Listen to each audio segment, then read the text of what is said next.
Week 10, day 2 ng ating Improve Your Fitness. Today is interval day. Mabigat yung interval natin ngayon kasi 10 minutes warm up, 15 minutes zone 4, 2 minutes recovery or zone 2. Tapos uulitin natin yon. Bali 2 beses. Tapos 5 minutes or 10 minutes na cool down. Parang di maganda yung ko ngayon. Pakiramdam ko ngayon. Hindi ko alam kung bakit. Siguro dahil sa madami akong natulog kahapon. Kahapon kasi ang dami kong tulog. Mga 1 oras, tapos sa yung umaga yun Tapos yung hapon, naka 1 oras uli ako. Kaya siguro hindi maganda yung timpla ng katawan ko. Baliktad Pero yun nga, parang pag marami akong tulog, mas lalo kong inaantok. Siguro kaya hindi maganda yung pakiramdam ko. Kasi di ba 15 kilometer yung nilong run natin nung Friday. Tapos nagpahinga tayo ng ilang araw. Saturday, 1 araw lang pala yung pahinga natin. Tapos ayan, ngayon interval. Kaya siguro sakit yung mga binti natin. Mag-ready na tayo. Average pace 6:34. Warm-up completed 1.53 kilometers. Heart rate 137. So nasa 2.5 zone 2.5 pa lang tayo. Ay, sakit ng mga binti ko. Maglalagpag ng paan. Heart rate low 145. Buti lang natin yung zone 4 as usual. Tapos see you after 15 minutes. 3.7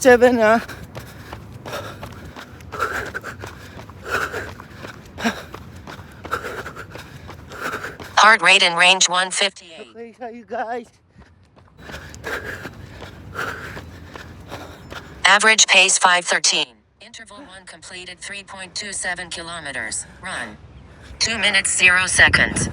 Heart rate zone 2.0. Heart rate 169.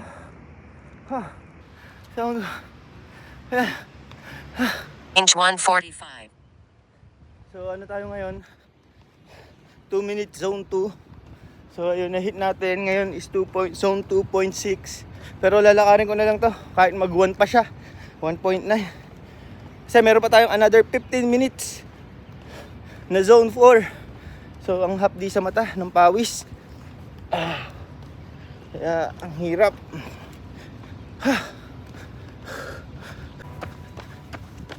Average pace 5:26. Interval 1 completed 168 meters. Run.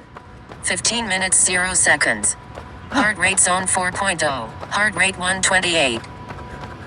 Layo pa ng zone 4 natin.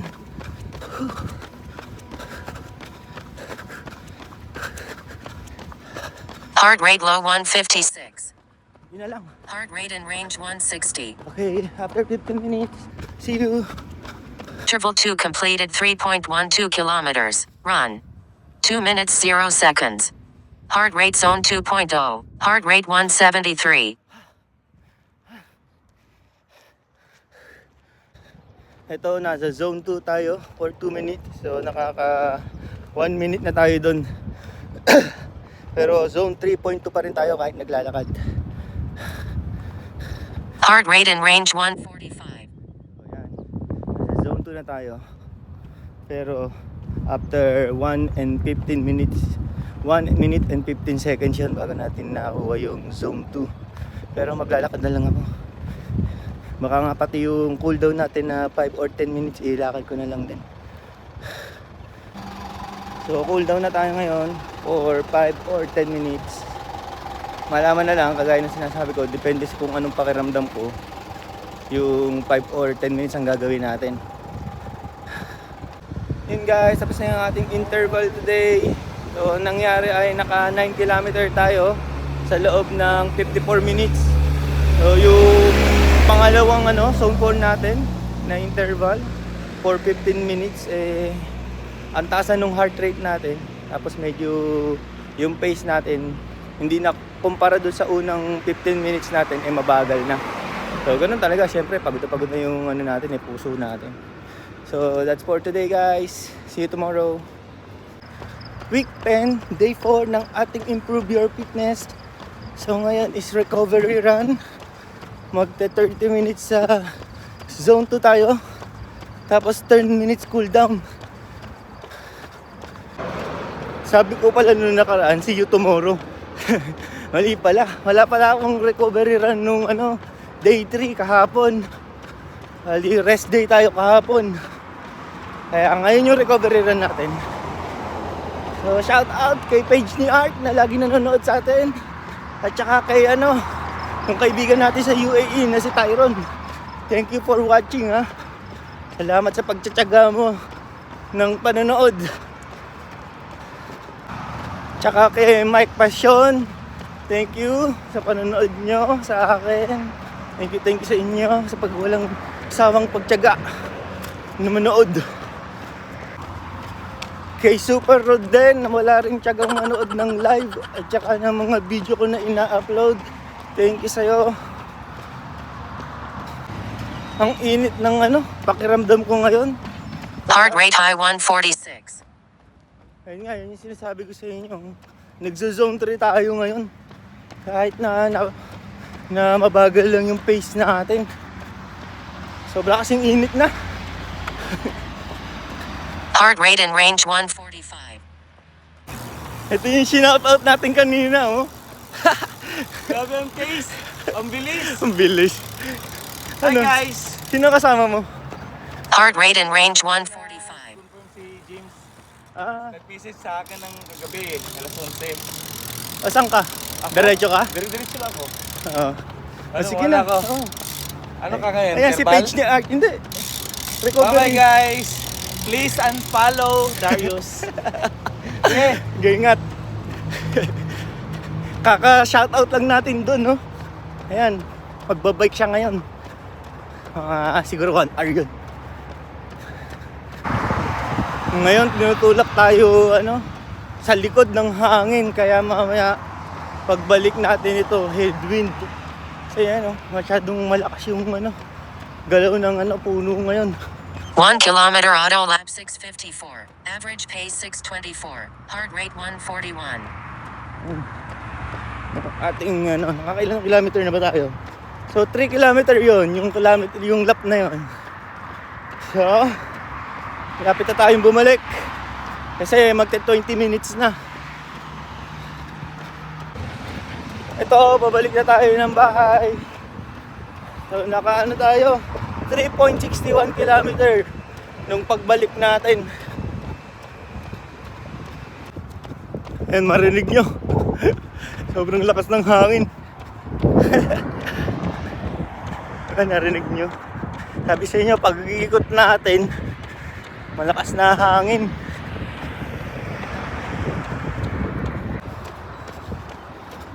Average pace 644. Interval 1 completed 4.46 kilometers. Cool down. Until lap press. Heart rate 145. So yun guys. Tapos na yung ating 20 minutes zone 2. So nandito na tayo sa 10 minutes cool down. So easy lang tayo. Kumbaga zone 2 pa rin. Pipilitin natin na zone 2 pa rin kasi sobrang init ngayon. Kaya nagzo-zone 3. Tapos mahangin pa. Pero kailangan bumagal tayo ng sobra. Diba? Huwag yung pipilitin na habulin yung gusto nyong pace. Sunod lang tayo sa program lagi. 5 minutes remaining na lang sa ating cool down. So ako ngayon, na tayo? Kukumpletuhin natin yung 10 minutes cool down. Hindi kasi tayo pagod ngayon dahil zone 2 lang tayo. So wag pa rin kayong sobra na mag zone 3. Zobra. Zone kasi sasabihin ko eh. So wag kayong sobra sa zone 2. Kasi yan lang yung training natin for today. So yung cooldown nyo, kagaya ng nilagi ko sinasabi sa mga previous video natin, It's either 5 minutes or 10 minutes na pwede kayong maglakad. Or ako naman, depende sa pakiramdam ko kung ano yung gagawin ko. Kung tatakbo ng hanggang zone 2 nga lang. Hanggang zone 2 pa rin lang tayo sa cooldown. Ayun, tapos na ang ating recovery run. Bali naka 40 minutes nga tayo. Sa loob ng 40 minutes nakapag 5.77 kilometer tayo. So see you next activity guys. Week 6, day 10 ng ating Improve Your Fitness. So ngayon interval run. Ang gagawin natin ngayon is 10 minutes warm up, 7 minutes zone 4 threshold run, 3 minutes zone 4 10k pace, tapos may recovery na 3 minutes, tapos 3 times natin gagawin, tapos 5 or 10 minutes cool down. And guys, mag-zone 4 na tayo. So, Average pace 6 minutes. Warm up completed 1.67 kilometers. Heart rate 145. so ang gagawin ko, hindi ko na gagawin yung threshold and 10k pace. Bali lahat is zone 4 lang. Basta zone 4 lang. Heart rate low 151.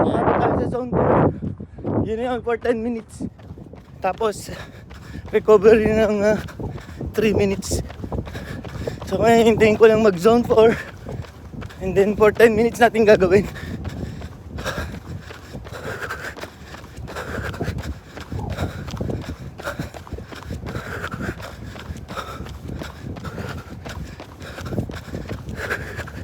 Heart rate and range 158. Interval 1 completed 632 meters. Run. 3 minutes 0 seconds. Heart rate zone 2.0. Heart rate 171. So nakatapos tayo ng 10 minutes zone 4.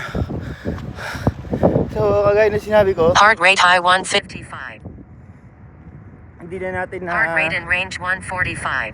susundin yung threshold run and 10k pace.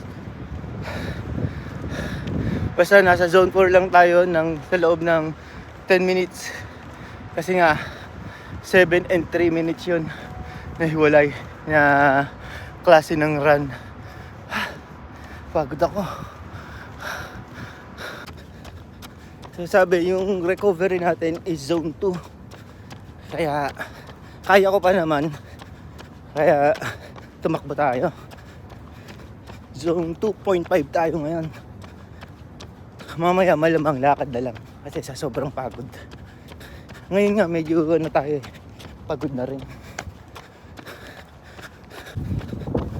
Average pace 533. Interval 1 completed 343 meters. Run. 7 minutes 0 seconds. Heart rate zone 4.0. Heart rate 147. Baba. Nasa zone 2 pa lang yata tayo.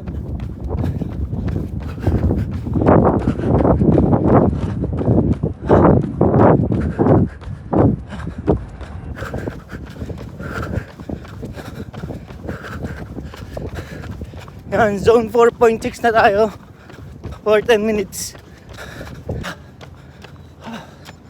Average pace 522. Interval 2 completed 573 meters. Run. 3 minutes 0 seconds. Heart rate zone 2.0. Heart rate 170. Recovery 3 minutes. Grabe. May isa pa. Average pace 537. Interval 2 completed 260 meters. Run. 7 minutes 0 seconds. Heart rate zone 4.0. Heart rate 137. Wala na akong lakas mag-zone. Pero 10 minutes pa to guys. Kayanin natin. Para sa ating program. Hindi para sa ating sarili. Joke lang. Oh, so 4 points. Ano na tayo? Nandun na tayo sa 4.1 zone. Ang bagal natin, di ba? Kasi ang taas na ng heart rate. Kasi pagod na tayo kanina pa. Nakadalawang 10 minutes na tayo. So, see you after 9 minutes. Kasi naka 1 minuto na tayo nagbibideo siguro. Average pace 5:32. Interval 3 completed 5:53 meters. Run. 3 minutes 0 seconds. Heart rate zone 2.0. Heart rate 174.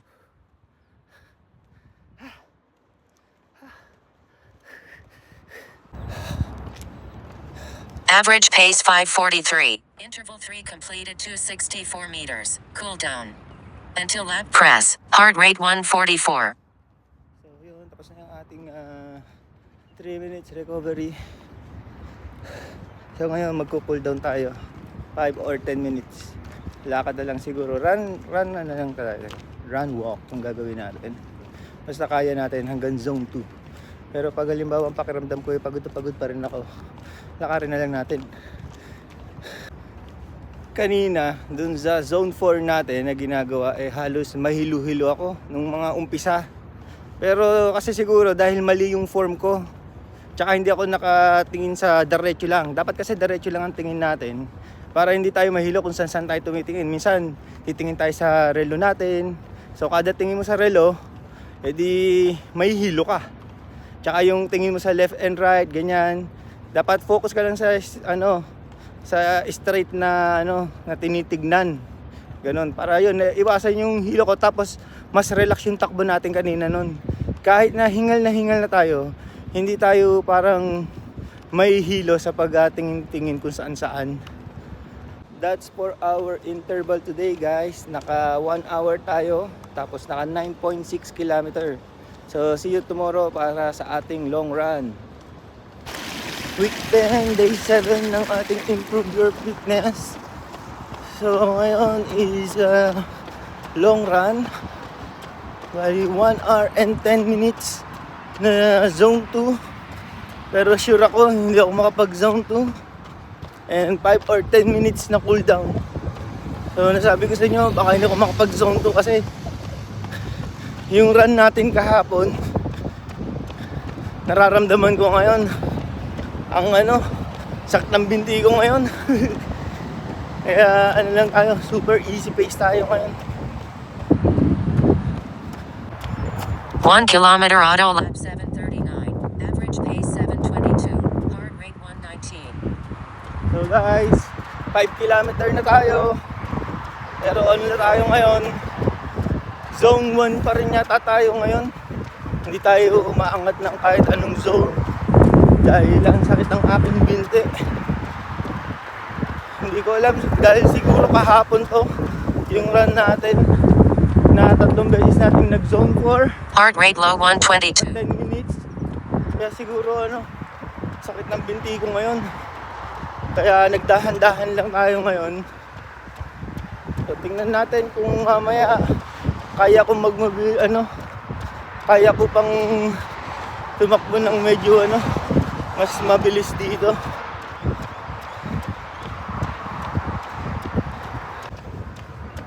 Ayan, bumalik na rin tayo after nung 5 kilometer natin. So ngayon ay headwind na. Kaya lalong mas mabigat yung run natin ngayon. Dahil masakit na yung binti natin. Tapos yung effort natin medyo doble. Gawa ng malakas yung hangin. So lalong sasakit ang ating binti nito after ng ating run. Grabe yung hangin, walang humpay. Kaya pakinggan nyo, maririnig sa video natin. Walang humpay. Oh, grabe yung puno. Ang lakas ng pagsayaw.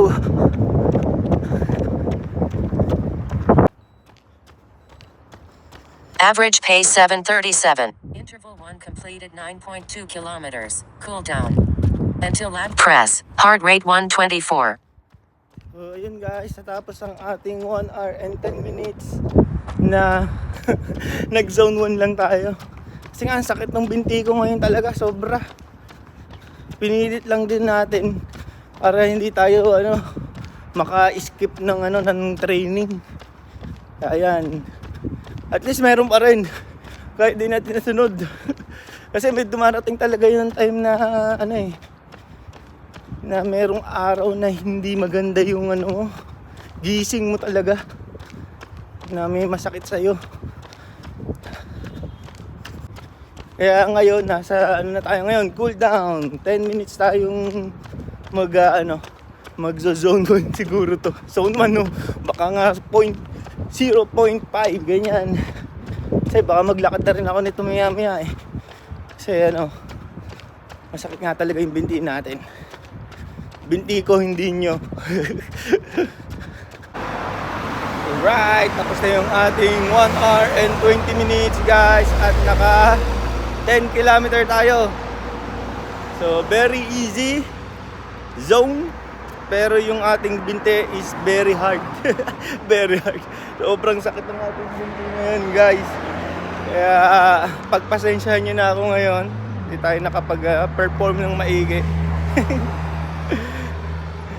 Hindi tayo nakasunod sa ating program na zone 2. Dahil zone 1 ang ginawa natin. Okay lang yon. Dumadating talaga yon sa mga panahon na pagod ka. Hindi ka pagod eh, yung binti mo pagod. Kaya okay lang yan. So that's for week 10 guys. Nakapag tayo. Isang interval, isang recovery, tapos isa pang interval, tapos long run. So thank you for watching guys. Bye bye. See you next week.